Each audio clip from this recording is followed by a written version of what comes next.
बुला बुलाना उनको बाहर से।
Good morning.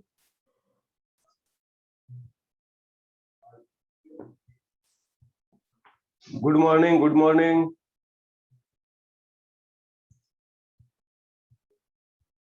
Good morning.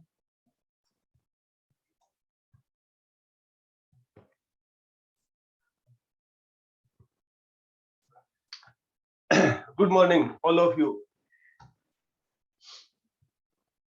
कैसे हैं सब? बढ़िया है।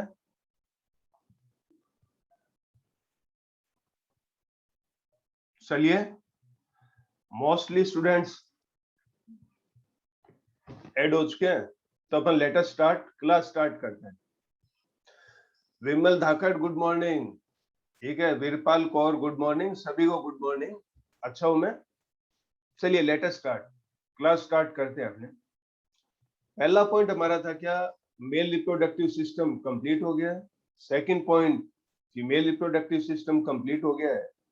और थर्ड, गैमेटोजेनेसिस स्टार्ट कर रखा है। और गैमेटोजेनेसिस में टू पार्ट है, स्पर्मेटोजेनेसिस एंड oogenesis। तो स्पर्मेटोजेनेसिस कंप्लीट हो गया है। अब हम स्टार्ट करेंगे क्या? oogenesis। ठीक है, इसको आपको समझना है।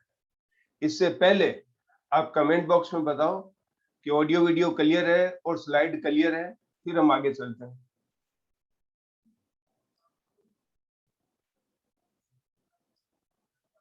Everything is good.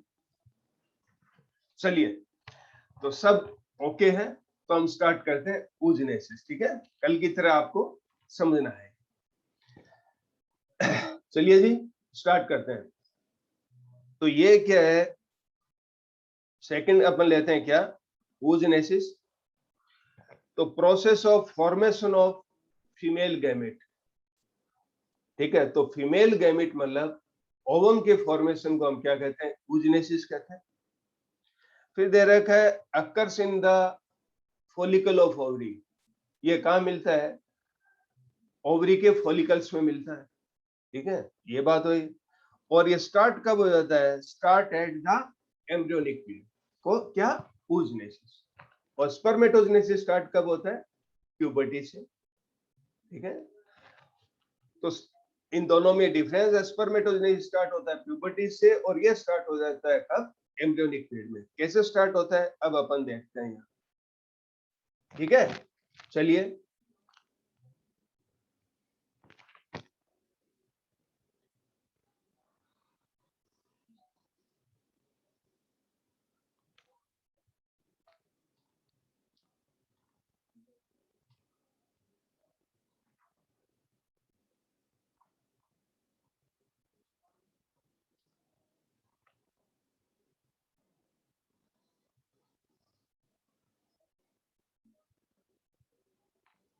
ये एक ओवरी का रफ डायग्राम दे रखा है।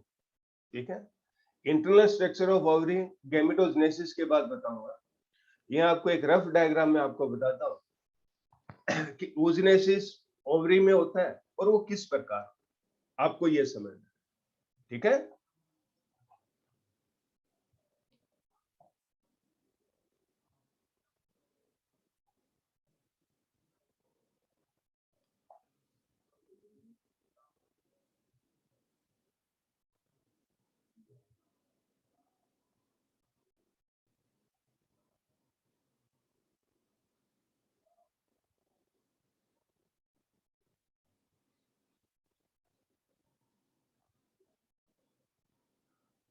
ये देखिए सबसे बार ये मैंने लेयर बनाई है, ये एक है जर्मिनल एपिथेलियम है।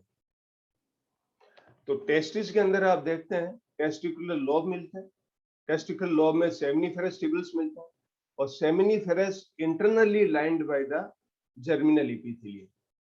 परंतु ऐसा ओवरी में नहीं है। ओवरी में क्या है, जर्मिनल एपिथेलियम एक्सटर्नली मिलती है, बाहर की तरफ जर्मिनल एपिथेलियम मिलती है। इतनी बात ध्यान रहेगी आपको, गुड। अब हम आगे बात करते हैं।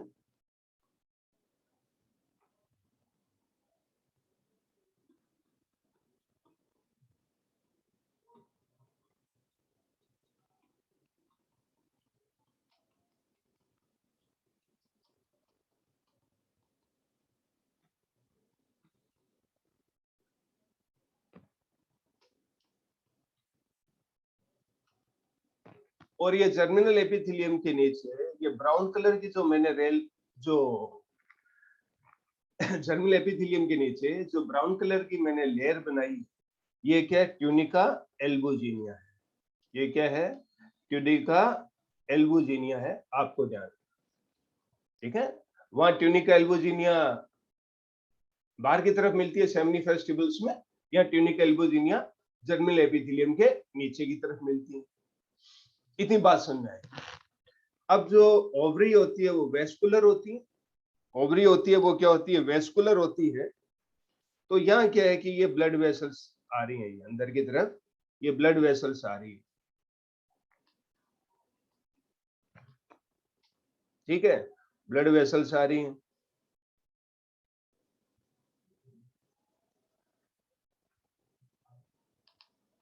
ये लीजिए, ये ब्लड वेसल्स है। ठीक है, यहां तक बात हुई। अब हम आगे बात करें कि ओवरी के अंदर जो टिश्यू होता है, ठीक है, उसे हम कहते हैं ओवरियन स्ट्रोमा। क्या कहते हैं हम, ओवरियन स्ट्रोमा। और ओवरियन स्ट्रोमा में ये जो सरफेस पार्ट है ये तो कहलाता है क्या, कॉर्टेक्स। और इनर पार्ट क्या कहलाता है, मेडुला। ओवरी के टिश्यू को हम क्या कहते हैं, ओवरियन स्ट्रोमा। ठीक है, थिक और ओवरियन स्ट्रोमा को दो पार्ट में डिवाइड करते हैं। आउटर पार्ट क्या है, कॉर्टेक्स, और इनर पार्ट क्या है, मेडुला। ये अपन आगे पढ़ेंगे। इतनी बात समझाए, ठीक है। अब हम थोड़ा सा और आगे लेते हैं कि वहां जो टेस्टिस में आपने जर्मिनल एपिथेलियम देखा था, वो टेस्टिस में जर्मिनल एपिथेलियम फॉर्म में जो कंसिस्ट ऑफ किसका बना होता है, स्पर्मेटोगोनिया का, और उसमें होती है क्या, सर्टोली सेल। और वो जर्मिनल एपिथेलियम के स्पर्मेटोगोनिया प्यूबर्टी से till end of life through spermatogenesis क्या फॉर्म करते हैं, स्पर्म का फॉर्मेशन करते हैं, ठीक है। परंतु यहां ऐसा नहीं है। ये जर्मिनल एपिथेलियम है, ये कोई oogonia का फॉर्मेशन नहीं करेगा, ठीक है। ये जर्मिनल एपिथेलियम किसका फॉर्मेशन करेगा, ये ओवरी के अंदर स्ट्रोमा सेल का फॉर्मेशन करेगा, जिसे अपन क्या कहेंगे, स्ट्रोमल सेल, ठीक है। तो किस प्रकार करेगा, आप देखिए, ये जर्मिनल एपिथेलियम देख रहे हो आप, ये ओवरी के अंदर ये स्ट्रोमा सेल का फॉर्मेशन करता है। इनको कहते हैं हम स्ट्रोमल सेल। स्ट्रोमा में मिलती है तो हम कह देते हैं स्ट्रोमल सेल।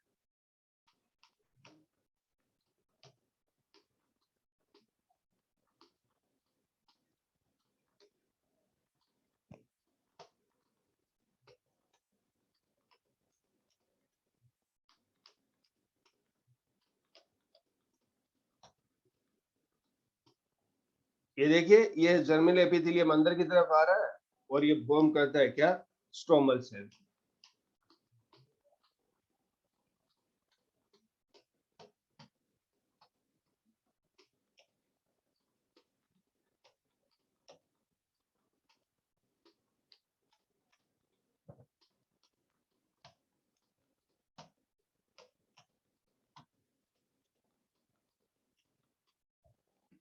ठीक है, तो ये लिख देता हूं, जर्मिनल एपिथेलियम यहां फॉर्म करता है किसको, स्ट्रोमल सेल।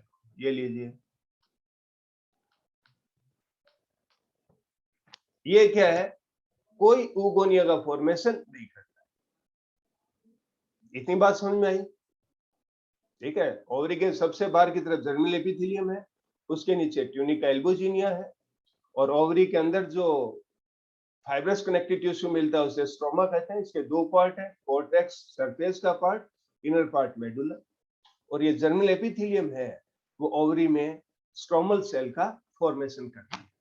इतनी बात आपको समझ में आए, ठीक है। धीरे धीरे चलते हैं अपने आगे, क्या दिक्कत, ठीक है, वरना तो 8 बजे आप यूं कर दोगे। चलिए, अब अपनी यहां तक बात हुई, अब हम थोड़ा और आगे चलते हैं। तो मैंने आपको बताया था कि जो फिटस होता है, बताया था आपको, उसमें क्या है कि यॉक सैक से सेल एंटर होती है, ठीक है। जो फिटस में क्या है कि यॉक सेल से सेल एंटर होती है, ठीक है। तो इन सेल को हम क्या कहते हैं, ये रही सेल, इनको हम क्या कहते हैं, पीजीसी कहते हैं, प्राइमोर्डियल जर्म सेल कहते हैं। कब एंटर होती है ये, ड्यूरिंग एम्ब्रियोनिक पीरियड में, बताया था आपको। और ये पीजीसी क्या करती है, फॉर्मेशन करती है किसका, oogonia का। ये पीजीसी क्या फॉर्मेशन करती है, oogonia, ठीक है। और ये oogonia फिर क्या है, लगातार माइटोटिक डिवीजन द्वारा बहुत से oogonia का फॉर्मेशन कर लेती है फर्दर, ठीक है। तो बहुत से oogonia का फॉर्मेशन कर लेती है फर्दर। तो ये एम्ब्रियोनिक पीरियड में एक जो दोनों ओवरी है, वन पेयर ओवरी है, इसमें लगभग 7 मिलियन oogonia मिलते हैं। कितने मिलते हैं, 7 मिलियन oogonia फॉर्मेशन। तो oogonia को किसने फॉर्मेशन किया, पीजीसी ने, ठीक है। और ये oogonia है, वो फिर माइटोटिक डिवीजन द्वारा क्या है, फर्दर मैनी oogonia फॉर्मेशन करते हैं। और ड्यूरिंग एम्ब्रियोनिक पीरियड में जो ओवरी में 7 मिलियन oogonia मिलते हैं, ठीक है। तो ये oogonia कहाँ है, ये oogonia यहाँ है, ये सब क्या है, oogonia है। जो ब्लैक कलर से मैं बना रहा हूं, ये क्या है? ऊगोनिया है।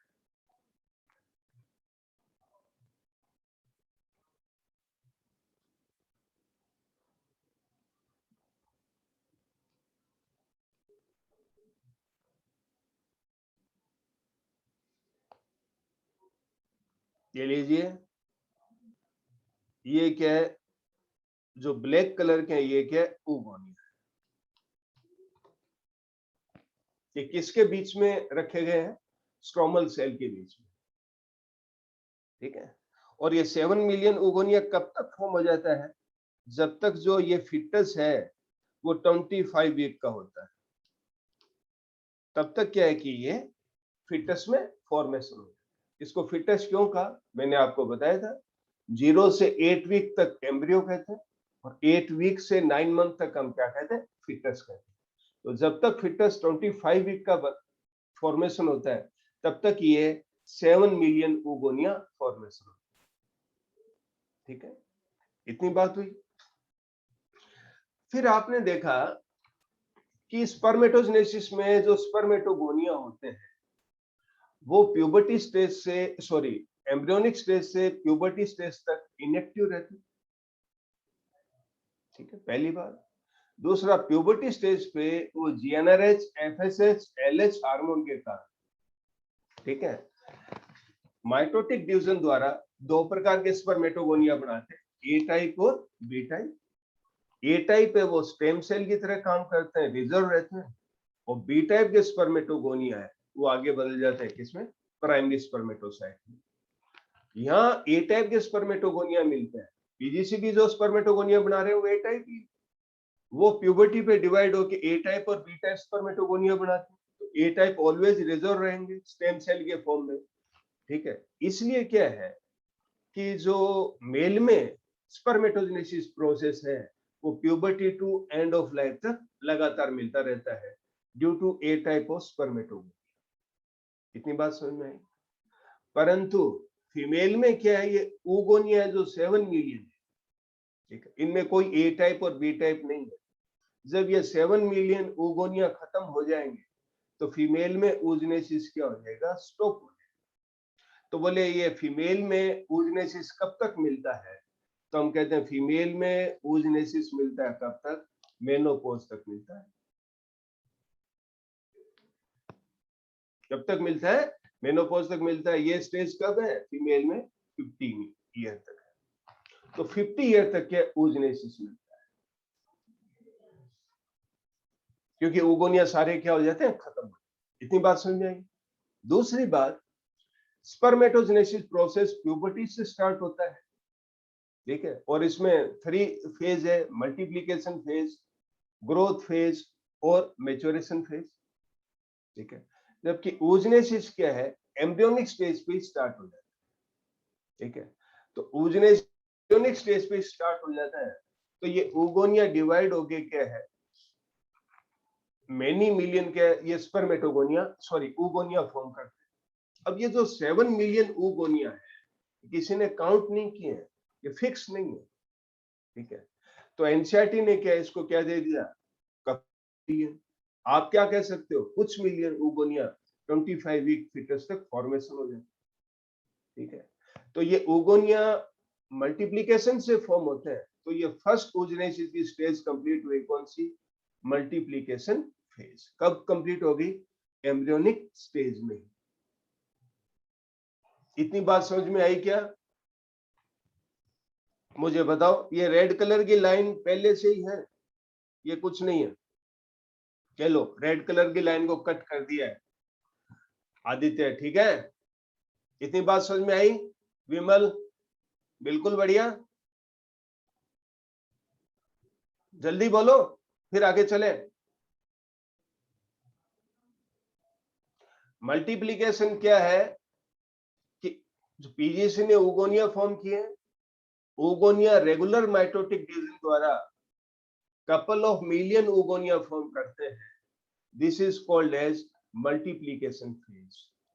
और ये जो मल्टीप्लिकेशन फेज है ये 25 वीक ऑफ फिटस तक कंप्लीट हो जाता है, और दोनों ओवरी में 7 मिलियन ऊगोनिया का फॉर्मेशन हो जाता है। ठीक है, अब आपके फर्स्ट क्लास क्लियर हो गया है। अब हम थोड़ा सा आगे चलते हैं। तो मल्टीप्लिकेशन फेज हो गया, ये लीजिए, मैं यहाँ लिख देता हूं, ये मल्टीप्लिकेशन फेज हो गया है। ठीक है, अब अपन बात करेंगे दूसरे फेज की, क्या, ग्रोथ फेज की। अब हम बात करेंगे किसकी, ग्रोथ फेज की।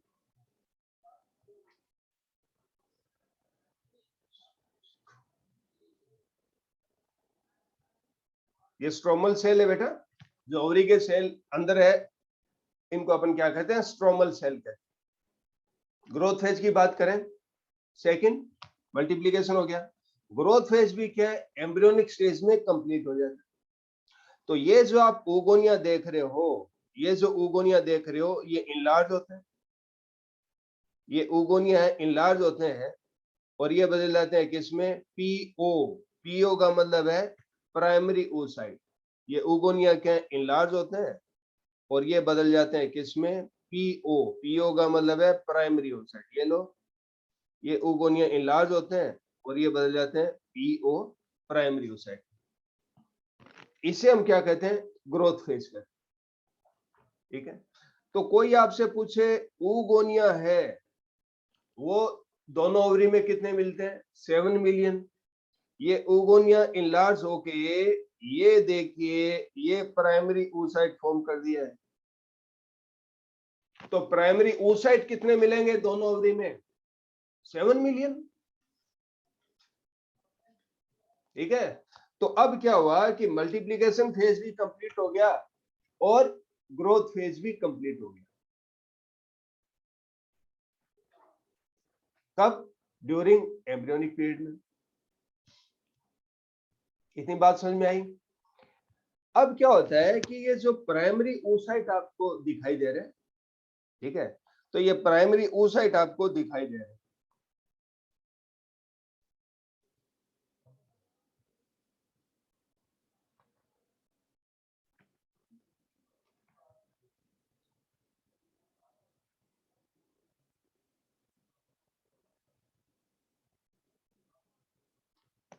ठीक है, तो ये देखिए, मैं एक बना के बताता हूं, ये क्या है, प्राइमरी oocyte है।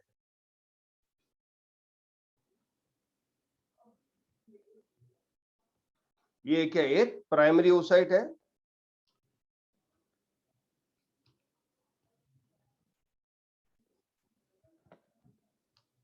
ठीक है,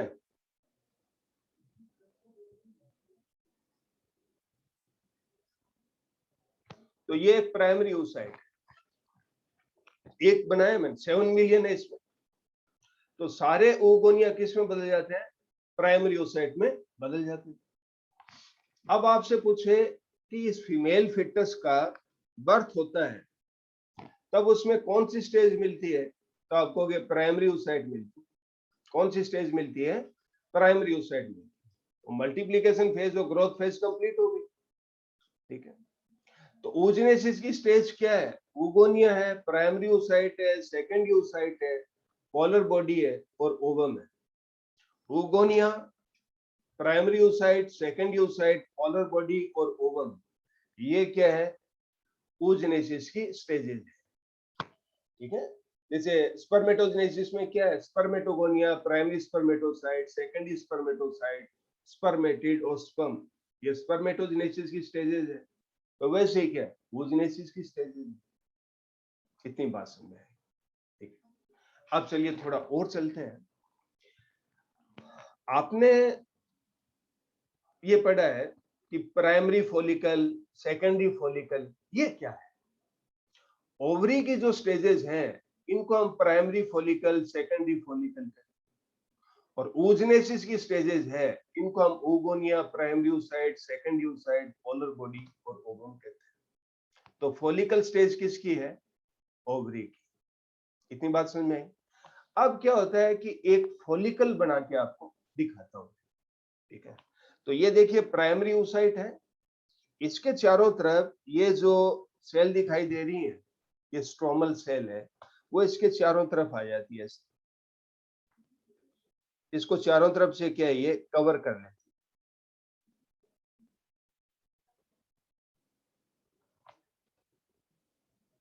इसको ये चारों तरफ से कवर कर लेते।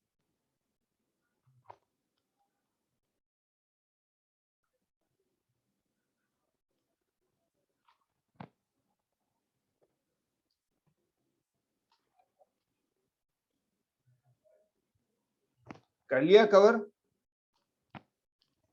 इसको ये चारों तरफ से कवर कर लेती है स्ट्रोमल सेल, ठीक है। तो इनको हम क्या कह देते हैं, फॉलिक्यूलर सेल कह देते हैं।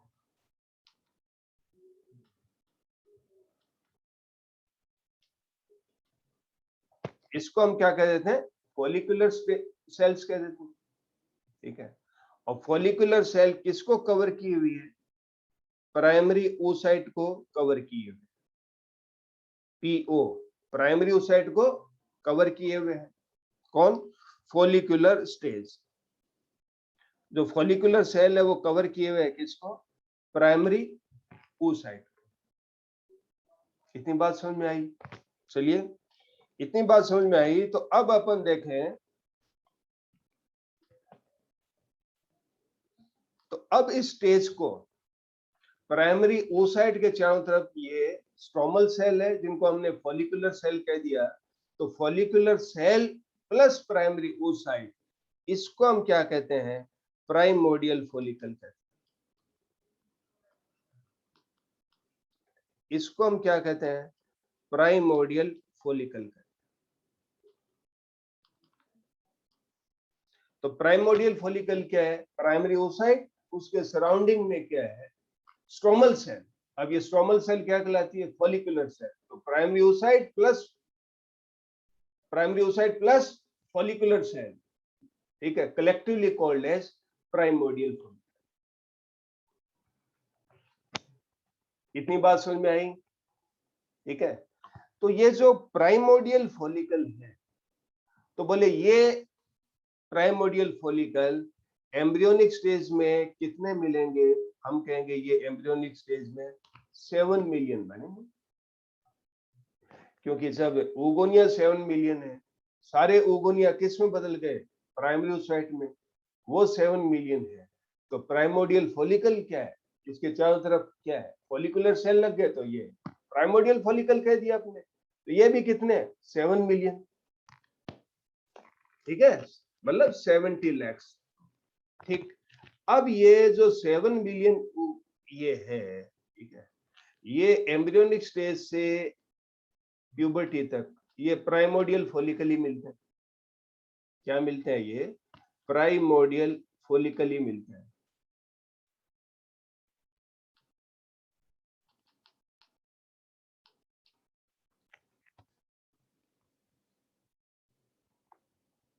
ठीक है, ये क्या मिलते हैं, प्राइमोडियल फॉलिकल ही मिलते हैं।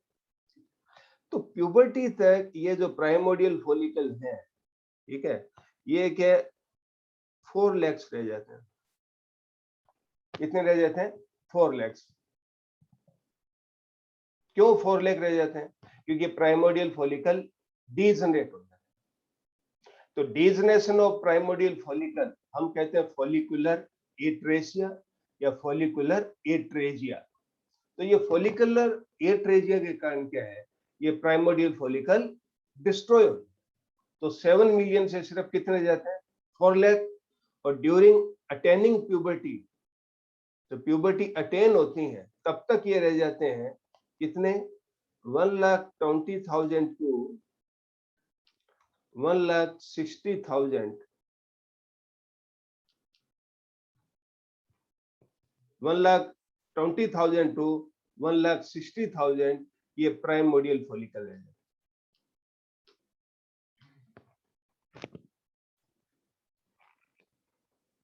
बात समझ में आई, ठीक है। और ये प्राइमोडियल फॉलिकल, ये जो प्राइमोडियल फॉलिकल है फिर किसमें बदल जाते हैं, ये बदल जाते हैं किसमें, प्राइमरी फॉलिकल। किसमें बदल जाते हैं, प्राइमरी फॉलिकल में। प्यूबर्टी पर किसमें बदल जाते हैं, प्राइमरी फॉलिकल में। प्राइमरी फॉलिकल क्या है कि ये जो सेलुलर फॉलिकुलर जो सेल्स है वो मल्टीलेयर हो जाएगी, जो फॉलिकुलर सेल्स है वो मल्टीलेयर हो जाएगी, और प्राइमरी oocyte है, इसे अपन क्या कह देंगे, प्राइमरी फॉलिकल कह देंगे। ये मैं आगे बताऊंगा आपको। तो एम्ब्रियोनिक स्टेज से प्यूबर्टी तक ओवरियन स्टेज कौन सी मिलती है, प्राइमोडियल फॉलिकल, और प्यूबर्टी भी है प्राइमोडियल फॉलिकल किस में कन्वर्ट हो जाते हैं, प्राइमरी फॉलिकल में। फिर आगे सेकेंडरी, टर्सरी, ग्रेफियन वगैरह वो अपन आगे बात, इतनी बात सुनिए, ठीक।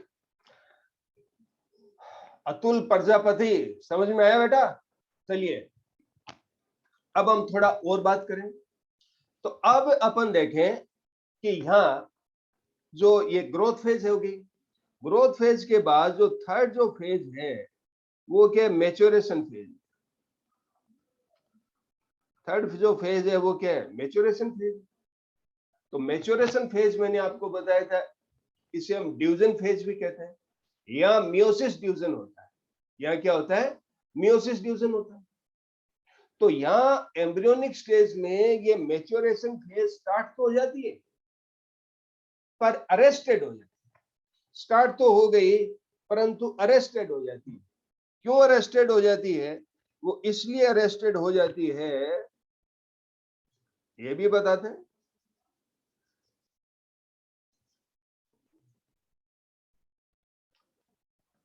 ये इसलिए अरेस्टेड हो जाती है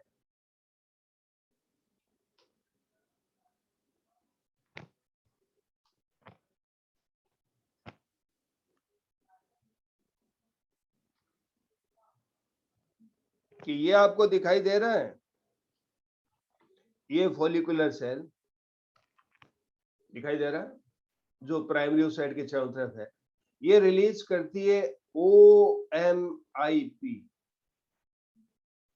क्या रिलीज करती है, OMIP। ये oocyte मैच्योरेशन इनहिबिटिंग प्रोटीन होता है। ये क्या होता है, oocyte मैच्योरेशन इनहिबिटिंग प्रोटीन होता है। ये क्या करता है, इसमें मियोसिस फर्स्ट डिवीजन होता है, जो मैच्योरेशन फेज, उसको क्या करता है, ये अरेस्ट करता है। ठीक है। तो जब बर्थ होती है, तो जब फिटस बार आता है, ये फिटस बार आता है, तो इसमें ऑलरेडी दो स्टेज तो कंप्लीट हुई होती है, कौन सी, मल्टीप्लिकेशन फेज और ग्रोथ फेज।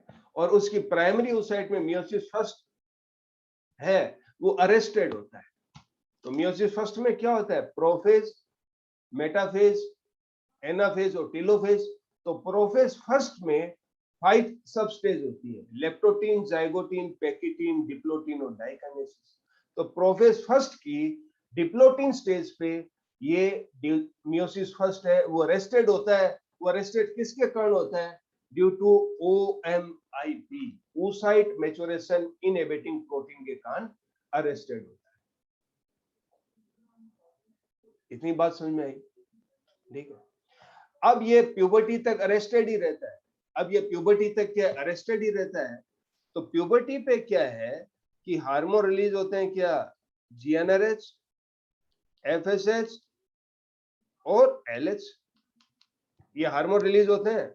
तो ये FSH और LH ये गोनेडोट्रोपिन हार्मोन है। इन गोनेडोट्रोपिन हार्मोन के कारण ये OMIP प्यूबर्टी पे क्या होता है, कैंसिल हो जाता है। तो ये अरेस्टेड मियोसिस फर्स्ट डिवीजन क्या है, कंप्लीट हो जाता है, और ये प्राइमरी oocyte बदल जाता है किसमें, सेकेंडरी oocyte और पोलर बॉडी फर्स्ट में। ये बदल जाएगा किसमें, सेकेंडरी oocyte और पोलर बॉडी फर्स्ट में। ठीक है, यहां तक बात आई। तो ये क्या है, मैच्योरेशन फेज है, जो कब स्टार्ट होगा, सॉरी, जो कब कंप्लीट होगा, प्यूबर्टी। अब मैं दोबारा आ जाता हूं कि ओवरी है, वन पेयर ओवरी मिलती है। ओवरी में क्या है कि जर्मिनल एपिथेलियम है, वो आउटर साइड में मिलती है, और जर्मिनल एपिथेलियम के नीचे क्या है, ट्यूनिका एल्बोजिनिया है। यहाँ जर्मिनल एपिथेलियम कोई ओगोनिया का फॉर्मेशन नहीं करती है, वो जर्मिनल एपिथेलियम क्या है, स्ट्रोमल सेल का फॉर्मेशन करती है। ठीक है, इन स्ट्रोमल सेल को ही बाद में हम क्या है, फॉलिकुलर सेल कहते हैं। इतनी बात समझ आई। और ये जो PGC है ड्यूरिंग एम्ब्रियोनिक पीरियड, ये क्या करती है, oogonia का फॉर्मेशन करती है, और ये oogonia रेगुलर माइटोटिक डिवीजन के द्वारा कपल ऑफ मिलियन oogonia का फॉर्मेशन करते हैं। ये क्या मल्टीप्लिकेशन फेज है। दोनों ओवरी में कितने oogonia मिलते हैं, 7 मिलियन oogonia मिलते हैं। फिर ये 7 मिलियन oogonia इनलार्ज होते हैं साइज में, और ये बदल जाते हैं प्राइमरी oocyte में, तो ये ग्रोथ फेज कंप्लीट हो जाता है। ठीक है, फिर इन प्राइमरी oocyte के चारों तरफ ये स्ट्रोमल सेल है, इसको प्रोटेक्ट करने के लिए इसे चारों तरफ कवर कर लेते हैं, और इन प्रोटेक्ट करने के लिए इसे चारों तरफ कवर कर लेते हैं। तो स्ट्रोमल सेल जब इसे कवर करते हैं, इसे फॉलिकुलर सेल कहते हैं। तो follicular cell plus primary oocyte, इसे हम क्या प्राइमोडियल फॉलिकल कहते हैं। ये प्राइमोडियल फॉलिकल ओवरियन साइकिल की ओवरी की स्टेज है। इतनी बात समझ में आई। अब क्या होता है कि फिर मैच्योरेशन डिवीजन प्राइमरी oocyte में स्टार्ट हो जाता है। तो मैच्योरेशन डिवीजन में क्या मियोसिस फर्स्ट होता है।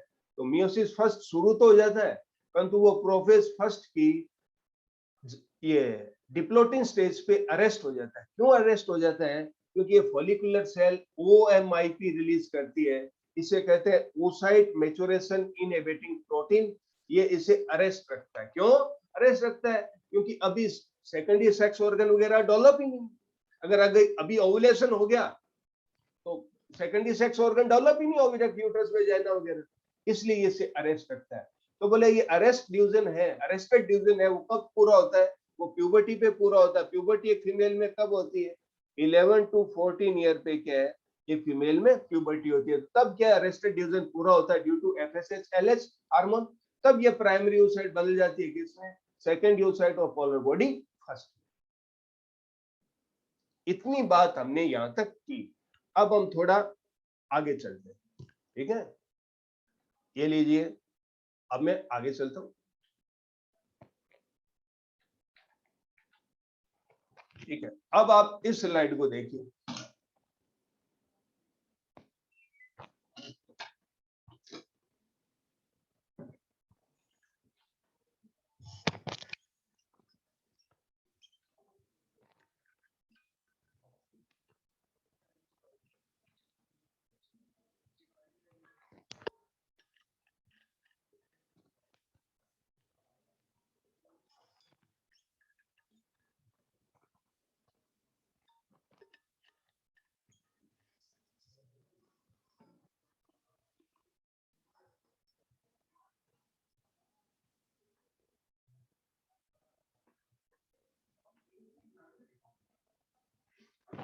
ठीक है, अब ध्यान से सुनना। ठीक, समझ में तो आएगा ही, आपके सारा याद भी होगा। कितनी जल्दी आता है ये आप पर है। चलिए अब देखिए, ये पीजीसीए प्राइमोडियल जर्म सेल है। ये फिटस में कहां से आए, बाहर से आए, योग से एक्स्ट्रा एम्ब्रियोनिक मेम्ब्रेन से होते हैं। और इन पीजीसी ने क्या फॉर्मेशन कर दिया, oogonia का फॉर्मेशन कर दिया। यहाँ सिंगल oogonia है, तो अपन इसे क्या नाम दे दिया, ओगोनियम दे दिया। चलिए अब क्या है कि मैंने यहां बता दिया, ये मल्टीप्लीकेशन फेज है। ये देखिए, ये क्या मल्टीप्लीकेशन फेज है। तो जो मल्टीप्लीकेशन फेज है, तो उधर देखिए, ये पीजीसी है, इसने क्या फॉर्म किया, oogonia। oogonia में क्या होता है, ये माइटोसिस होता है, और बहुत से oogonia फॉर्मेशन हो जाते हैं ड्यूरिंग फिटल लाइफ। कितने oogonia टोटल फॉर्म हो जाते हैं, 7 million. This is multiplication phase. Complete हुआ मल्टीप्लीकेशन फेज। फिर ये सारे oogonia इनलार्ज होके क्या बना देते हैं, प्राइमरी oocyte। तो इस प्राइमरी oocyte में बदल जाते हैं सारे oogonia। तो 7 मिलियन oogonia है, तो 7 मिलियन ये क्या है, प्राइमरी oocyte। ठीक है, तो ग्रोथ फेज भी कंप्लीट हुआ। ठीक ठीक है, अब ये क्या है कि ग्रोथ फेज भी कंप्लीट हुआ। ठीक है, अब क्या है कि यहाँ प्राइमरी oocyte, अब क्या है, ये देखिए, ये वाला जो पार्ट है वो एम्ब्रियोनिक पीरियड, ये वाला जो पार्ट है वो कौन सा है, एम्ब्रियोनिक पीरियड है। इसे हम क्या कह सकते हैं, फिटल लाइफ कह सकते हैं। तो एम्ब्रियोनिक पीरियड में क्या है कि ये मैच्योरेशन फेज स्टार्ट हो जाता है। ये देखिए मैच्योरेशन फेज यहां से दिखाया है मैंने, ये देखिए दिखाया ना ऊपर ये एरो, ये मैच्योरेशन फेज का दिखाई दे रहा है। तो मैच्योरेशन फेज स्टार्ट कब होता है? तो आप कहोगे बिफोर बर्थ, ये आपको ध्यान रखना है। Maturation phase after birth start नहीं होता, ये मैच्योरेशन फेज कब स्टार्ट हो जाता है? बिफोर बर्थ स्टार्ट हो जाता है। इतनी बात समझ में आई? बिफोर बर्थ स्टार्ट हो जाता है, तो मैच्योरेशन फेज में मियोसिस फर्स्ट होता है, तो मियोसिस फर्स्ट है वो बिफोर बर्थ ही स्टार्ट हो गया। तो मियोसिस फर्स्ट है, तो ये देखिए प्राइमरी oocyte में arrested in meiosis first, meiosis first है वो क्या है? अरेस्टेड प्रोफेज फर्स्ट पर। प्रोफेज फर्स्ट की कौन सी स्टेज बताई थी मैंने आपको? डिप्लोटीन। ये लीजिए, डिप्लोटीन स्टेज पे क्या है? ये अरेस्टेड है, ठीक है। तो ये डिप्लोटीन स्टेज पे अरेस्टेड क्यों है? तो मैंने आपको बताया था कि जो oogonia प्राइमरी oocyte में बदल जाते हैं, तो इन प्राइमरी oocyte के चारों तरफ ओवरी की स्ट्रोमा सेल, जिनको स्ट्रोमल सेल कहते हैं, वो प्राइमरी oocyte को कवर कर लेते हैं। अब स्ट्रोमा सेल जब प्राइमरी oocyte को कवर कर लेती है, तब इन्हें क्या कहते हैं? Follicular cell. और वो फॉलिकुलर सेल, ये देखिए, वो फॉलिकुलर सेल रिलीज करती है OMIP। OMIP क्या है? oocyte maturation inhibiting protein. और ये मियोसिस फर्स्ट को क्या रखता है? अरेस्ट रखता है। तो जब बर्थ होती है, तब क्या होता है कि ये प्राइमरी oocyte है ओवरी में, और इनमें मियोसिस फर्स्ट क्या अरेस्टेड है ड्यू टू OMIP। इतनी बात समझ में आई? अब ये प्यूबर्टी तक क्या है? इसी स्टेज में रहेगा। प्यूबर्टी तक क्या है? इसी स्टेज में रहेगा, ठीक। तो ये फिर चाइल्डहुड आता है, फिर प्यूबर्टी आता है। तो प्यूबर्टी एक फीमेल में कब? 11 to 14 ईयर पे। तो प्यूबर्टी पे हार्मोन रिलीज होते हैं क्या? GnRH gonadotropin releasing hormone, FSH और LH। तो इन FSH और LH हार्मोन के कारण ये जो OMIP है, ये क्या हो जाता है? कैंसिल हो जाता है, और ये अरेस्टेड मियोसिस फर्स्ट है वो कंप्लीट हो जाता है प्यूबर्टी पर। तो कंप्लीट हो जाता है, तो प्राइमरी oocyte के डिवाइड होके बनाती है सेकंड oocyte और पोलर बॉडी फर्स्ट, ठीक है। ये क्या बनाती है? सेकंड oocyte और पोलर बॉडी फर्स्ट। ये पोलर बॉडी क्या है? फर्स्ट है, ठीक है। तो यहां देखें कि सेकंड oocyte का तो साइज लार्ज होता है और पोलर बॉडी का साइज क्या? स्मॉल होता है। ऐसा क्यों होता है? क्योंकि ये सेकंड oocyte में मोस्टली साइटोप्लाज्म और सेल ऑर्गेनेल रह जाते हैं। ये सेकंड oocyte ही आगे क्या है? ओवम और जाइगोट एम्ब्रियो फिटस का फॉर्मेशन करेगी। इसे ज्यादा एनर्जी की रिक्वायर्ड होती है, इसलिए मोस्टली साइटोप्लाज्म वगैरह इसी में रह जाता है। तो बोले पोलर बॉडी में क्या होता है? इसमें हैप्लॉइड क्रोमोसोम होता है, 23 क्रोमोसोम है। तो बोले पोलर बॉडी जब डिजनरेट ही होना है, तो पोलर बॉडी का फॉर्मेशन क्यों हुआ? क्योंकि हमें क्या है? हैप्लॉइड गैमेट फॉर्मेशन करना है, इसलिए पोलर बॉडी फॉर्मेशन होती है। ये वन सेट ऑफ क्रोमोसोम को ये कैरी करती है, और ह्यूमन में पोलर बॉडी फर्स्ट क्या हो जाती है? डिजनरेट हो जाती है। तो सेकंड oocyte हमें क्या फॉर्म हुई? हैप्लॉइड ही है, देखिए N दिखाई दे रहा है। तो यहाँ क्या है कंपोजिशन? 22 प्लस X है, क्योंकि यहाँ तो एक ही टाइप के गैमेट मिलते हैं, क्या? 22 प्लस X। प्राइमरी oocyte क्या है? 44 प्लस XX है। जो प्राइमरी oocyte है वो क्या है? 44 प्लस XX। तो 22 प्लस X तो क्या है कि ये सेकंड oocyte है, और 22 प्लस X क्या है? ये पोलर बॉडी फर्स्ट है। तो पोलर बॉडी फर्स्ट तो डिजनरेट हो गया, और ये सेकंड oocyte फॉर्म। कितनी बात है? ये सेकंड oocyte ही क्या है? ओवरी से बाहर रिलीज होती है, जिससे क्या है? जो इन्फंडिबुलम कलेक्ट करती है। तो ड्यूरिंग ओवुलेशन एक्चुअल में रिलीज क्या होता है ओवरी से? Secondary oocyte। इसको लैंग्वेज की कन्वीनियंस के लिए हम एनसीईआरटी में दे देते हैं, तो ओवम रिलीज ड्यूरिंग ओवुलेशन। तो एक्चुअल में रिलीज क्या हो रहा है? Secondary oocyte release during ovulation. Human में क्या रिलीज हो रहा है? Second oocyte। आपको ध्यान रखना, लैंग्वेज की कन्वीनियंस के लिए हम इसे वर्ड यूज कर लेते हैं, क्या? ओवम। इतनी बात हुई। अब अपन देखें कि पोलर बॉडी फर्स्ट तो डिजनरेट हुई, अब इसमें क्या मियोसिस सेकंड स्टार्ट हुआ। तो मियोसिस सेकंड स्टार्ट हुआ, तो second oocyte arrested in meiosis second. जो सेकंड oocyte है, इसमें क्या मियोसिस सेकंड अरेस्टेड हो जाता है। तो अरेस्टेड क्यों हो जाता है? कि मियोसिस सेकंड में वही चार stage, prophase second, metaphase second, anaphase second और टेलोफेज सेकंड। तो ये कहां अरेस्टेड है? मेटाफेज सेकंड पे। क्यों अरेस्टेड है मेटाफेज सेकंड पे? ये देखिए मैंने यहाँ एमपीएफ लिखा है, क्या लिखा है? एमपीएफ। ये एमपीएफ का मतलब होता है मेटाफेज प्रमोटिंग फैक्टर। ये कौन रिलीज कर रहा है? सेकंड यूसाइट की मेम्ब्रेन रिलीज कर रही है एमपीएफ, मेटाफेज प्रमोटिंग फैक्टर। तो मेटाफेज प्रमोटिंग फैक्टर का मतलब ये मेटाफेज स्टेज को क्या कर देता है? लॉन्ग कर देता है, जिससे एनाफेज टेलोफेज आ ही नहीं पाता। इतनी बात समझ में आई? अब ये सेकंड यूसाइट है, ये कहाँ आ गया? ओवरी से कहाँ आ गया? ये ओविडक्ट में आ गया। और ओविडक्ट से कहाँ? ओविडक्ट में क्या इन्फेंडिबुलम पे आया, फिर कहाँ आ गया? ये एम्पुला में आ गया। इन्फेंडिबुलम है, फिर कहाँ आ गया? ये एम्पुला में आ गया। कौन? सेकंड यूसाइट आ गया। अब क्या है कि यहां ये देखिए कि अब अगर फर्टिलाइजेशन हो, तो ह्यूमन स्पर्म क्या है कि जब इस सेकंड यूसाइट में एम्पुला पार्ट पे एंटर करता है तो वो एमपीएफ, मेटाफेज प्रमोटिंग फैक्टर को एपीसी में बदल देता है। एपीसी का मतलब क्या है? Anaphase promoting complex. ठीक है, ये स्पर्म कैसे बदल देता है? एपीसी में एनाफेज प्रमोटिंग कॉम्प्लेक्स। इसके बाद क्या हो जाता है? टेलोफेज। और ये सेकंड यूसाइट डिवाइड होके क्या बनाती है? ओवम और सेकंड पोलर बॉडी बनाती है।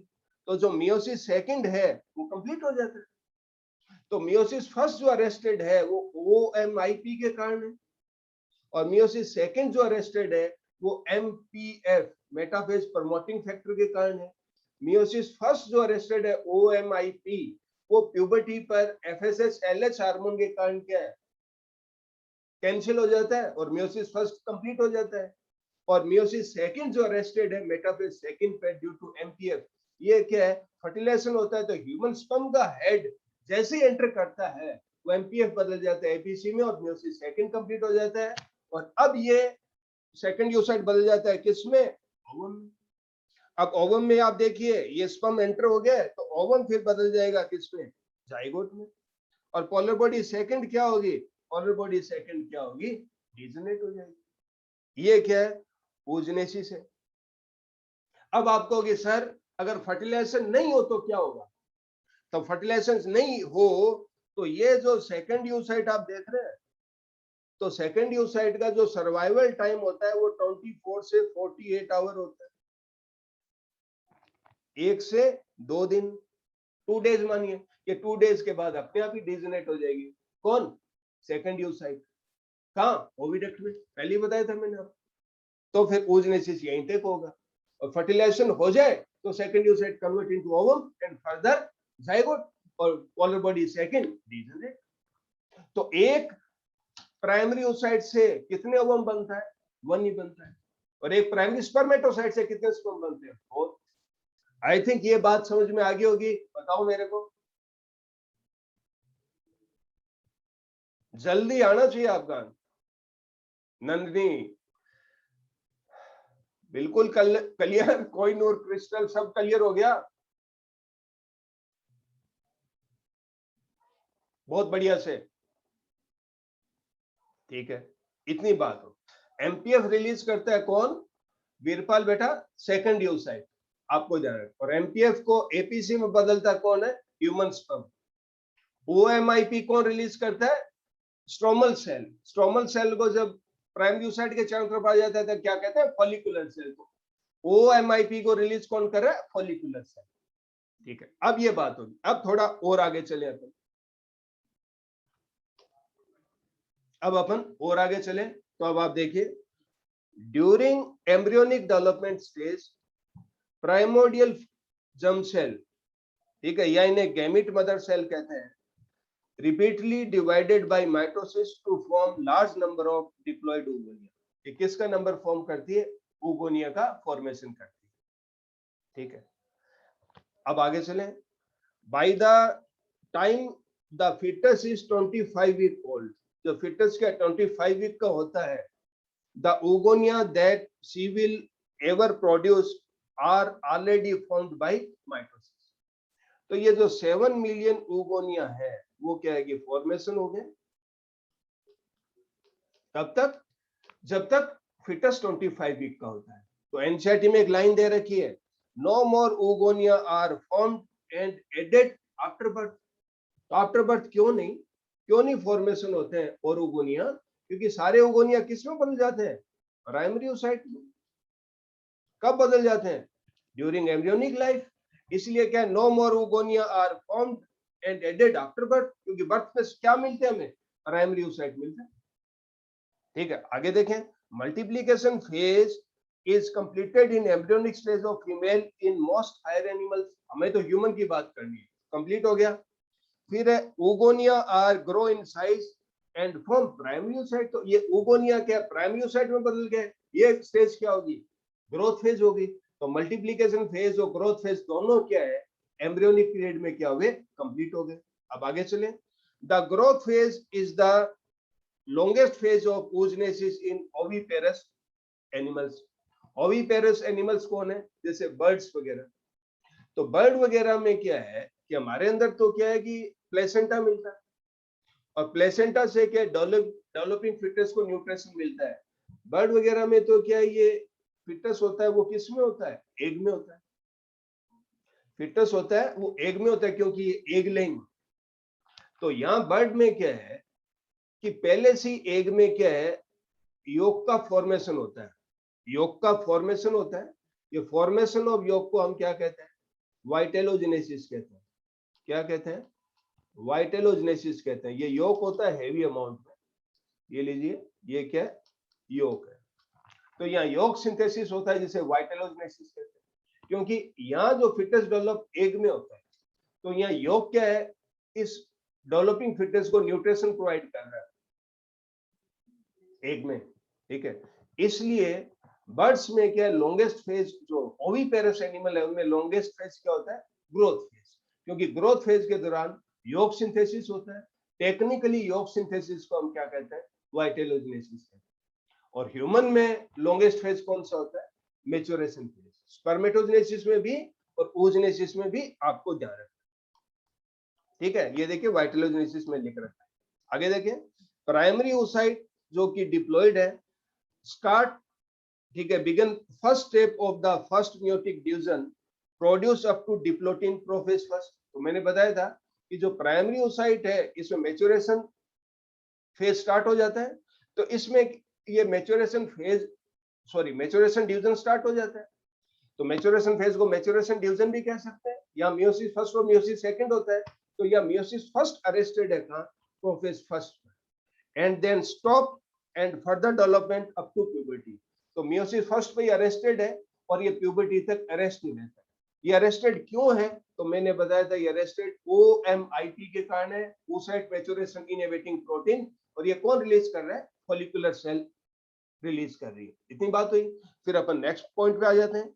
Meiosis first gate completed at puberty, forming a large secondary oocyte and a small polar body that receive very little amount of cytoplasm but one full set of chromosome। तो polar body first बनती क्यों है? क्योंकि हमें यहाँ haploid gamete का formation करती है। तो one set of chromosome polar body first ले जाती है, वो डीजेनेट हो जाती है, और जो लार्ज है वो क्या सेकंड यूसेट रहती है। तो बोले अब मियोसिस फर्स्ट यहाँ कंप्लीट क्यों हुआ?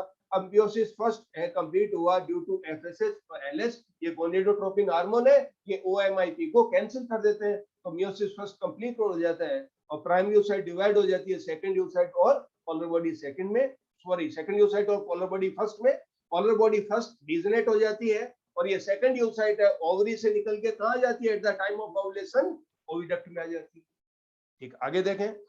ये देखा, फर्स्ट पोलर बॉडी में undergo degeneration due to lack of cytoplasm और में डिवाइड। 99% क्या है, ये पोलर बॉडी फर्स्ट डिजेनरेट हो जाती है। अब अपन आगे चलें। द सेकंड oocyte जो अब ओवरी से कहां आ गई है? ओविडक्ट में आ गई है, produce as far as the metaphase stage of meiosis second. तो अब proceed, sorry, the second oocyte proceed as far as the metaphase stage of meiosis second. अब क्या मैंने आपको बताया कि सेकंड oocyte में क्या है, मियोसिस सेकंड है वो स्टार्ट हो जाता है। वो मियोसिस सेकंड क्या अरेस्टेड हो जाता है? हाँ, मेटाफेज सेकंड पे। वो मेटाफेज सेकंड पे क्यों अरेस्टेड हो जाता है? क्योंकि ये सेकेंडरी oocyte रिलीज करती है एमपीएफ। एमपीएफ को क्या कहते हैं? मेटाफेज प्रमोटिंग फैक्टर, मैंने आपको बताया। आगे देखिए, इसके बाद next point, it then stop advance any further.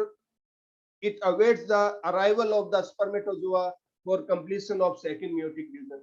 अब इसमें कोई भी एडवांस चेंज नहीं होता, ये वेट करते हैं, इंतजार करते हैं किसका, स्पर्म का। अगर फर्टिलाइजेशन होगा, स्पर्म आएगा, तो वो क्या है, इस एमपीएफ को कन्वर्ट कर देगा एपीसी में, और ये अरेस्टेड मियोसिस सेकंड क्या होगा, कंप्लीट हो जाएगा। आगे देखें, entry of the sperm restart the cell cycle. तो जो सेल साइकिल क्या है, टेम्परेरी रूप से स्टॉप हो गई है, हाँ, मेटाफेज सेकंड पे।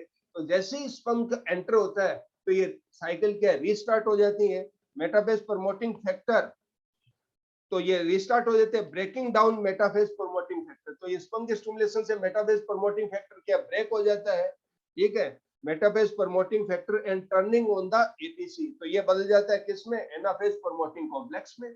तो ये सेकंड यूसाइट डिवाइड होती है, तो सेकंड यूसाइट डिवाइड होगी तो ये बनाएगी क्या, ओवम और polar body second.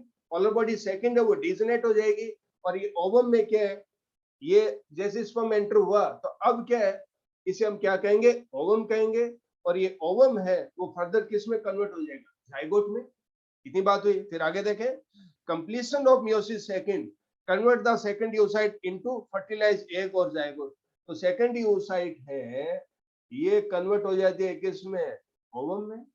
Ovum complete हो जाता है, कन्वर्ट हो जाता है किसमें, जाइगोट।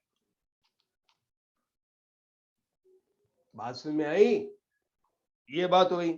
अब क्या है, सेकंड पोलर बॉडी है, सेकंड पोलर बॉडी क्या है, डिजनेट हो जाएगी। सेकंड पोलर बॉडी डिजनेट कहाँ होगी, ओविडक्ट में, क्योंकि ये प्रोसेस तो ओविडक्ट में चला हुआ है। फिर अपन देखें आगे, maturation phase is the longest phase in human में। जो मैच्योरेशन फेज है वो क्या है, लॉन्गेस्ट फेज, ठीक है। ओविपेरस में कौन सी फेज लॉन्गेस्ट है, ग्रोथ फेज, जैसे बर्ड्स वगैरह में। अब आगे चले, अब हम इसके क्या है, सम इंपॉर्टेंट पॉइंट्स अपन बात करें। तो मियोसिस फर्स्ट है start in intra uterine life. जब फिटस डेवलप होता है फीमेल की यूट्रस में, तभी क्या मियोसिस फर्स्ट स्टार्ट हो जाता है। मैंने बताया था बिफोर बर्थ स्टार्ट हो जाता है, बताया था, ठीक। सेकंड पॉइंट ले, at birth primary oocyte arrested in meiosis first stage is presented in the female ovum। तो बर्थ में क्या है कि प्राइमरी oocyte के अरेस्टेड, जो प्राइमरी oocyte में मियोसिस फर्स्ट अरेस्टेड, किसके कारण अरेस्टेड है, OMIP,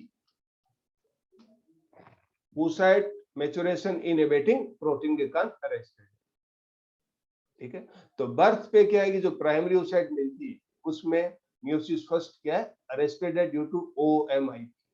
और ये प्यूबर्टी तक ऐसा ही मिलेगा नेक्स्ट, और प्यूबर्टी पे ये कंप्लीट हो जाएगा किसके कारण, FSH LH हार्मोन के कारण। तो प्राइमरी oocyte बदल जाएगी किसमें, सेकंड oocyte और पोलर बॉडी फर्स्ट में। पोलर बॉडी डिजनेट हो जाएगी और सेकंड oocyte अब ओवरी से निकल के कहां जाएगी, ओविडक्ट में आ जाएगी। आगे चले, meiosis second is completed during fertilization. मैंने बताया था कि सेकंड oocyte में मियोसिस सेकंड अरेस्टेड होता है, वो किसके कारण होता है, MPF के कारण। अब अगर फर्टिलाइजेशन होगा तो ह्यूमन स्पर्म का स्टिमुलेशन इस MPF को कन्वर्ट कर देगा APC में, और अरेस्टेड मियोसिस सेकंड कंप्लीट हो जाएगा। तो मियोसिस सेकंड ओनली कंप्लीट कब होगा, ड्यूरिंग फर्टिलाइजेशन। जैसे ह्यूमन स्पर्म का एंटर, ह्यूमन स्पर्म का हेड एंटर करे। फर्टिलाइजेशन में क्या होता है, सिनगेमी होता है, फ्यूजन ऑफ गैमीट। प्लाज्मोगेमी होता है, फ्यूजन ऑफ साइटोप्लाज्म। कैरियोगेमी होता है, फ्यूजन ऑफ न्यूक्लियस स्पर्म और ओवम के। और एम्फीमिक्सिस होता है, फ्यूजन ऑफ क्रोमोसोम स्पर्म और ओवम का। तो कोई पूछे कि ड्यूरिंग फर्टिलाइजेशन मियोसिस सेकंड कब कंप्लीट होता है, तो meiosis second during fertilization syngamy पर कंप्लीट होता है, मतलब फर्टिलाइजेशन प्रोसेस पूरा होने से पहले। बोले किस स्टेज पर, सिनगेमी पर। ये आपको फर्टिलाइजेशन में बताऊंगा मैं आपको। इतनी बात समझ में आई। चलिए, फर्स्ट पोलर बॉडी कहां फॉर्म होती है, ओवरी में, डिजनेट हो जाती है। सेकंड पोलर बॉडी कहां फॉर्म होती है, फैलोपियन ट्यूब में, ये भी डिजनेट हो जाती है। Polar body are haploid and get degenerated in human. Vitellogenesis occur in growth phase. तो ये किस में मिलता है, ओविपेरस में मिलता है। ओविपेरस का मतलब बर्ड्स है, रेप्टाइल्स है, इनमें मिलता है, ठीक है। ये आपको याद करने की जरूरत नहीं है। नीट में नहीं आया। ठीक है, अब अपने oogenesis में आगे बात करें। स्पर्मेटोजेनेसिस में अपन देखें, ये 1 प्राइमरी स्पर्मेटोसाइट है, वो 2 सेकेंडरी स्पर्मेटोसाइट फॉर्म करता है, और 2 सेकेंडरी स्पर्मेटोसाइट है 4 स्पर्मेटोजोआ फॉर्म करते हैं। तो मतलब 1 प्राइमरी स्पर्मेटोसाइट है, वो स्पर्म का फॉर्मेशन करता है। oogenesis में क्या है, 1 primary oocyte 1 secondary oocyte form कर रहा है, और 1 ही क्या है, ओवम फॉर्म कर रहा है। तो ड्यूरिंग मियोसिस मतलब मैच्योरेशन डिवीजन में, ठीक है, 1 प्राइमरी स्पर्मेटोसाइट है, वो 4 स्पर्म का फॉर्मेशन करता है, और 1 oocyte है, वो ओनली 1 ओवम का फॉर्मेशन करती है कब, मैच्योरेशन फेज। ठीक है, तो एक आपके लिए क्वेश्चन है, how many meiotic division are required to form 100 zygote. तो बोले 100 जाइगोट फॉर्मेशन के लिए कितने मियोटिक डिवीजन मिलते हैं। तो मियोटिक डिवीजन आपको पता है वो कहाँ मिलता है, मैच्योरेशन फेज में। तो 100 जाइगोट के लिए हमें क्या चाहिए, 100 ही तो क्या स्पर्म चाहिए, और 100 ही क्या हमें ओवा चाहिए। ठीक है, तो 100 स्पर्म के लिए कितने जो मियोसिस डिवीजन चाहिए, 100 को 4 से डिवाइड कर देंगे, क्योंकि 1 मियोसिस में क्या 4 स्पर्म मिलते हैं। तो 100 स्पर्म फॉर्मेशन के लिए कितने मियोसिस डिवीजन, 25 मियोसिस। और 100 ओवा फॉर्मेशन को हम इसे डिवाइड 1 कर देंगे, क्योंकि 1 मियोसिस में क्या 1 ओवम फॉर्मेशन होता है। तो 100 ओवा फॉर्मेशन के लिए कितने मियोसिस, 100। तो टोटल क्या है, टोटल जो 100 जाइगोट फॉर्मेशन के लिए कितने मियोसिस डिवीजन रिक्वायर्ड होंगे।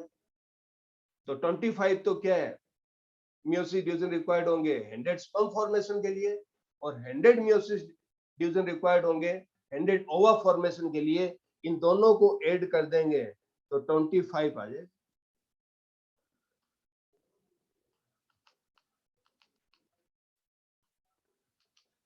ये 25 मियोटिक डिवीजन है।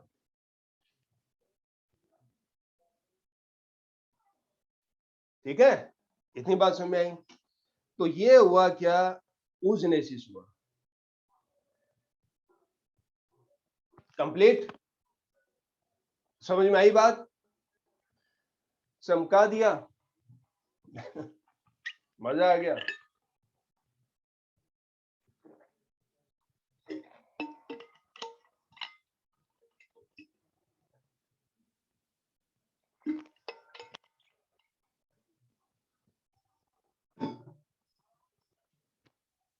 ठीक है, अब ये तो स्लाइडों की बात है।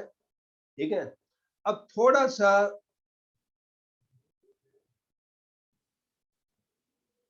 ठीक है, अब ज्यादा मत लिखो आप लोग, समझ गया मैं।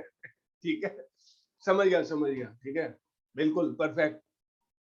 ठीक है, अब मैं थोड़ा सा आपको और मैटर देता हूं इसमें, इसी में, इसमें oogenesis में आपको थोड़ा सा और बताते हैं।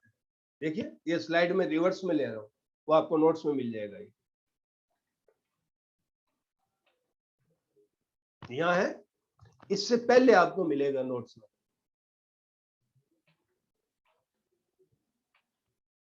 ये जो ये है, इसके बाद मिलेगा। ये यहां से शुरू किया, इसके बाद मिलेगा, इसे पढ़ना आपका उस डायग्राम के बाद। ठीक है, ये थोड़ा सा मैंने और ज्यादा आपको कंसाइज किया है कि परमानेंटली आपके दिमाग में बैठ जाए। है वही, इसमें डायग्राम नहीं, लिख दिया है। ठीक है, तो क्या है ये, मैं अभी बता देता हूं आपको।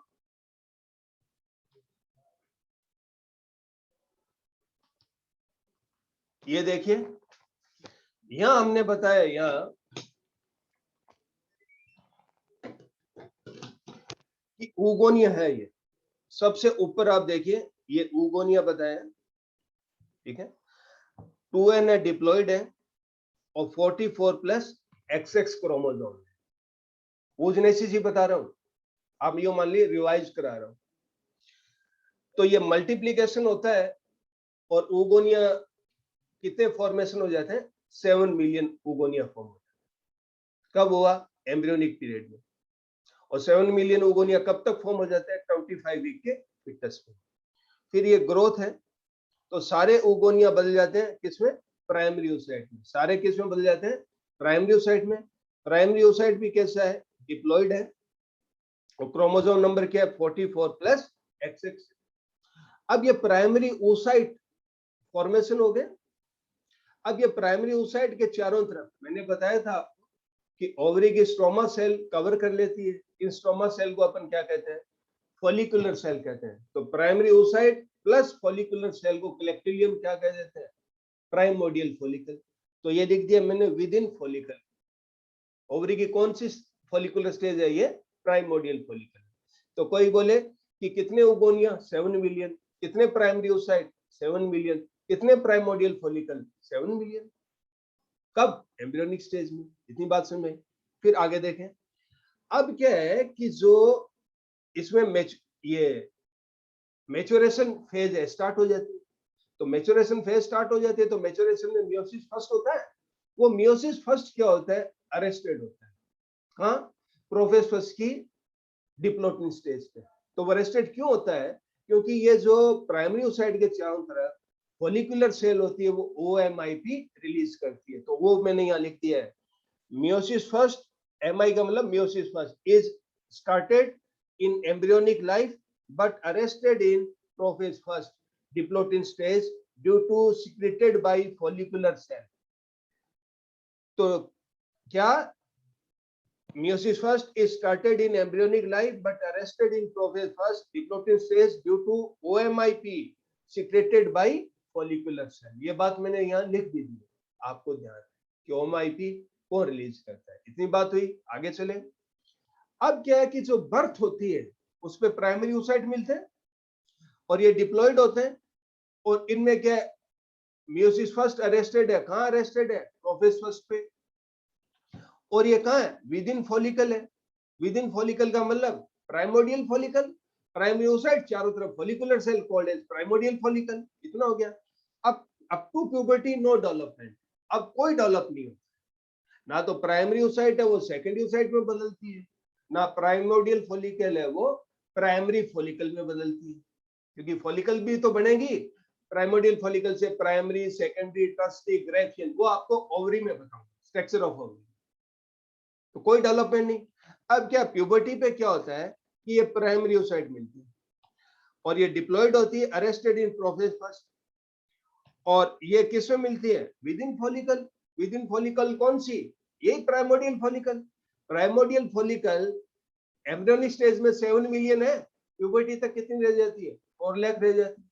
और वो 4 लाख से ड्यूरिंग अटेनिंग प्यूबर्टी लगभग 1,20,000 टू 1,60,000 क्या रह जाती है?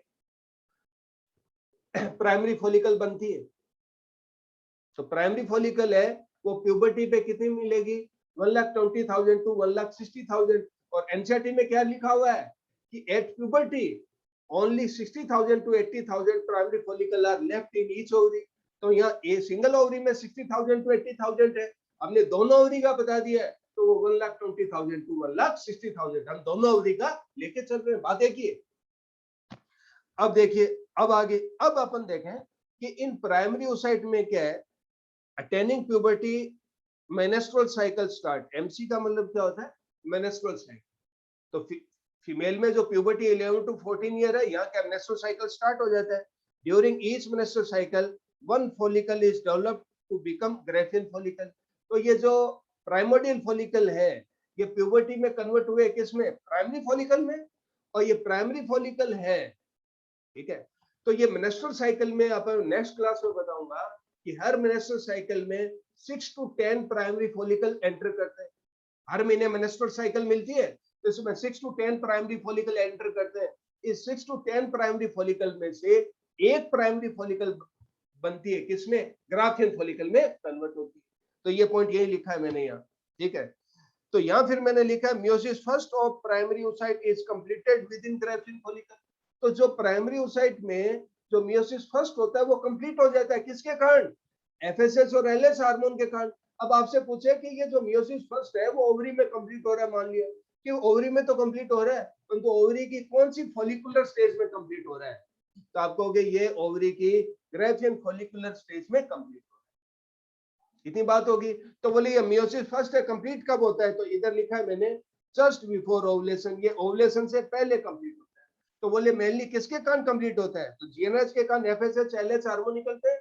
एफएसएच एलएच हार्मोन का अमाउंट बहुत ज्यादा होता है, इसे हम एलएच सर्ज कहते हैं, एफएसएच एलएच सर्ज कहते हैं। तो एक्चुअल में ये एफएसएच एलएच सर्ज के कारण क्या है? ये जो मियोसिस फर्स्ट है वो कंप्लीट होता है जस्ट बिफोर ओवुलेशन। तो जैसे मियोसिस फर्स्ट कंप्लीट होता है तो प्राइमरी oocyte, सेकेंडरी oocyte और पोलर बॉडी फर्स्ट में कन्वर्ट हो जाती है। तो पोलर बॉडी सेकंड फर्स्ट को डीजनेट हो जाती है और सेकेंडरी oocyte ओवरी से निकल के कहा जाती है? ओविडक्ट में। अब ले आगे, अब क्या, पोलर बॉडी फर्स्ट तो क्या होगी? डीजनेट होगी और secondary oocyte with in graphene follicle. अब ये इसमें क्या है? सेकेंडरी oocyte में मियोसिस सेकंड इज स्टार्टेड, ये देखिए meiosis second is started but arrested in metaphase second. इसमें मियोसिस सेकंड का स्टार्ट है परंतु अरेस्टेड है कहां? मेटाफेज सेकंड पे। क्यों अरेस्टेड है? क्योंकि सेकंड oocyte है उसकी मेम्ब्रेन रिलीज करती है कौन? मेटाफेज प्रमोटिंग फैक्टर एमपीएफ, इसके कारण अरेस्टेड है। ठीक है, अब अपन देखें second oocyte within follicle arrested in metaphase second दे रखा है यहाँ। ठीक, फिर क्या? Graafian follicle is ruptured on 14 day. तो मेनेस्ट्रुअल साइकिल के 14 डे पे ग्राफिन फॉलिकल रप्चर होती है। तो second oocyte is release from ovary to oviduct. तो सेकंड oocyte क्या है? ओवरी से रिलीज होके कहां जाएगी? ओविडक्ट पे, मेनेस्ट्रुअल साइकिल के मिडिल में, मतलब 14 डे पे। इसे अपन ओवुलेशन कहते हैं। तो जो रप्चर्ड जो ग्राफिन फॉलिकल है वो तो रहेगी ओवरी में, और ग्राफिन फॉलिकल के अंदर जो सेकंड oocyte था वो कहां गया? ओविडक्ट में। सेकंड oocyte कहां गया? ओविडक्ट में। तो ओवुलेशन के टाइम क्या रिलीज हो रहा है? सेकंड oocyte रिलीज हो रहा है। एनसीईआरटी में जो ओवम लिखा हुआ है बार बार, वो लैंग्वेज की कन्वीनियंस के लिए लिख दिया। तो सेकंड oocyte क्या ओवुलेशन के टाइम पे रिलीज होता है। अब क्या है? ये सेकंड oocyte ओविडक्ट में आ गया। अब क्या है कि दो कंडीशन होगी। अब आगे देखिए कि फर्टिलाइजेशन यस और नो, फर्टिलाइजेशन होगा या नहीं होगा, इसमें डिपेंड करेगा कि सेकंड oocyte ओवम में बदलता है या नहीं। तो फिर अपन देखें, ये तो प्यूबर्टी 11 टू 14 ईयर, 50 ईयर पे क्या मेनोपॉज मिलता है, और प्यूबर्टी के 11 टू 14 ईयर पे स्टार्ट होती है, ये लिखा हुआ है। अब अपन आगे देखें इसके बाद कि फर्टिलाइजेशन होगा या नहीं होगा, ये अपन देखें। तो यहां देखिए, ये मैंने बताया कि अगर फर्टिलाइजेशन नहीं हो तो नहीं हो तो second oocyte will be degenerate within 48 hour. मैंने बताया था कि सेकंड oocyte का लाइफ स्पान कितना होता है? 48 आवर्स का होता है, 2 डेज का। तो ये सेकंड oocyte क्या होगी? डिजनेट हो जाएगी किसमें? ओविडक्ट में। ठीक है, और अगर फर्टिलाइजेशन हो जाए तो क्या होगा? तो हो जाए तो क्या होगा कि जो ह्यूमन स्पर्म जैसे इसमें एंटर करता है, ईएमपीए बदल जाता है किसमें? एपीसी में। तो ये सेकंड oocyte है वो बदल जाता है किसमें? ओवम। ओवम में स्पर्म एंटर हो जाए, ओवम को ही हम क्या कहते हैं? ऊटिड। और ये ओवम आगे क्या बना देगा? जाइगोट। ओवम को ही आप ऊटिड कहते हैं, ध्यान रखिए। ओवम फर्दर के इसमें बन जाएगा जाइगोट में, और पोलर बॉडी सेकंड है ये क्या हो जाएगी? डीजनेट हो जाएगी। ठीक, अब नीचे ये दिखा है मेथड प्रिडिक्ट ओवुलेशन। जैसे प्रेगनेंसी है उसको प्रिडिक्ट कर सकते हैं, तो वैसे ही क्या है, ओवुलेशन के मेथड दे रखे हैं उसे भी क्या प्रिडिक्ट कर सकते हैं। इसका कोई क्वेश्चन नहीं आता, तो मैंने ब्रैकेट में कर दिया, आपको करना नहीं है। जैसे बॉडी टेम्परेचर वो इंक्रीज हो जाता है ओवुलेशन के टाइम, जो सर्विकल म्यूकस है वो थिक हो जाता है। कैलेंडर मेथड से कर सकते हैं कि मेंस्ट्रुअल साइकिल मिडल में ओवुलेशन होता है, और एक ओवुलेशन डिटेक्टिंग टेस्ट भी आता है। ठीक है, तो ये कोई क्वेश्चन नहीं आता। प्रेगनेंसी टेस्ट है उसका मैं आगे बताऊं। ठीक है, आगे चले। प्यूबर्टी 11 टू 14 ईयर है। एडल्ट जो है, एडल्ट रिप्रोडक्टिव लाइफ है वो कितनी होती है? तो प्यूबर्टी 11 टू 14 ईयर पे है एक फीमेल में।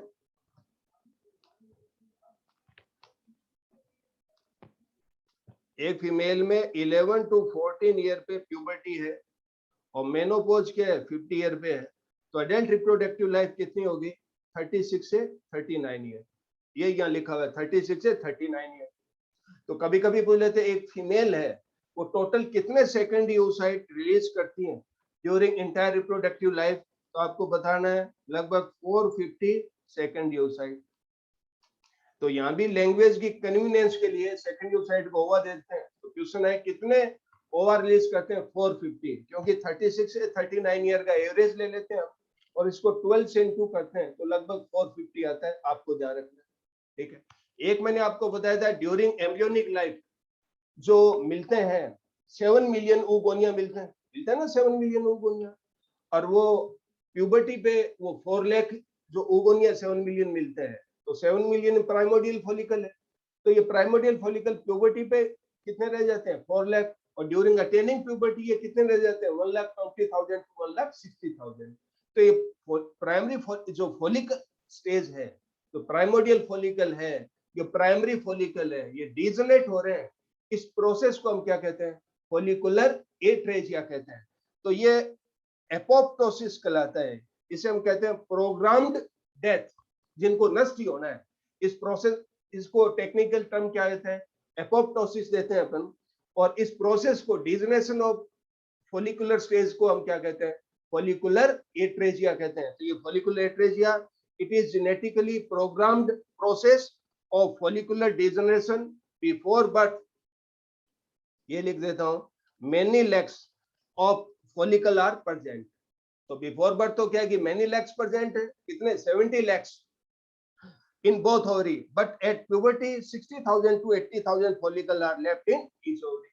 परंतु प्यूबर्टी पे कितने एक ओवरी में कितने बचते हैं 60 to 80 लाख की बचते हैं, दोनों ओवरी कर लें तो 1,20,000 to 1,60,000। तो ये प्रोसेस क्यों होता है, ये होता है फॉलिकुलर एट्रेजिया का, और ये सारे फॉलिकल मेनोपॉज में क्या है खत्म हो जाते हैं, इसलिए मेनोपॉज के बाद oogenesis और मेंस्ट्रुअल साइकिल स्टॉप हो जाए।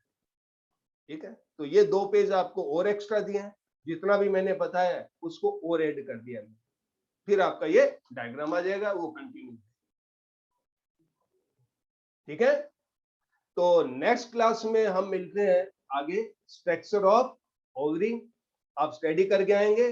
स्ट्रक्चर ऑफ ओवरी में मैं आपको बताऊंगा follicular stages, primary follicle, secondary, tertiary, Graafian, corpus luteum वगैरह। ठीक है, आज हमने बात की है किसकी oogenesis की। ठीक, ओके, मिलते हैं।